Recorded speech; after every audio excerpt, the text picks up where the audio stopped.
Hajde da razgovaramo konkretno o tome šta nas sprečava da budemo bolji nego što jesmo.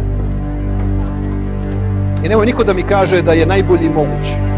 Niko nije tako dobar kako bi mogao da bude ako se još potrudi. Razlog zbog kojeg se ne ostvaruje većina glavnih ciljeva je taj što prvo trošimo vrijeme na obavljanje manje važnih stvari. Prednost uspješnih ljudi nije u inteligenciji i nadarenosti. Sva prednost je u njihovom stavu. Stavovi nisu ništa drugo nego navike misli, a navike se stiču. Ponovljeni postupak postaje stav. Svaki put kad nemate svoj stav, svoj odnos, okrećete se prirodno većinskom mišljenju. Šta većina misli? Većina ljudi je u stvari žrtva ukuvavanja.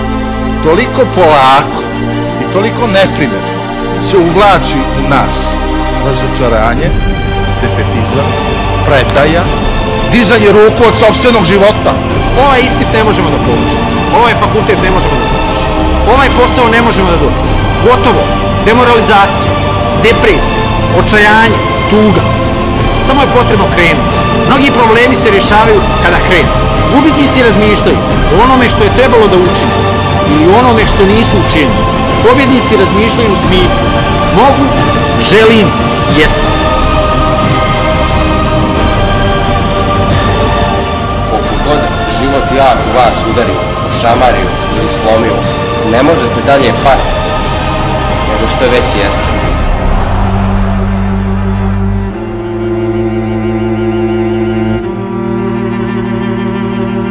Ja znam da nije lako, meni nije često lako. Ja često vrištim u sebi, često plačem u sebi, često, nekad i naglas, nekad u sobi, nekad pred ljudima. Nije samo da imate emocije. Ali to ne znači da ja sada prestajem sa nečim. Ja jednostavno imam taj inat u sebi, tu upornost. Ja ne želim, znači nikom drugom da se dokažem i pokažem, nego tamo nekom u ovom univerzumu konstantno podmeće nogu da padne i zapliče. Možda s dobrim razlogom, u redu, ne bude da je sa dobrim razlogom. Ali ja ću pokazati da je moja volja jača od tog dobrog razloga i od njegove dobre volje. Ovo je slučaj apstraktno, ali i tako. Nije važno koliko je bilo uzdaha.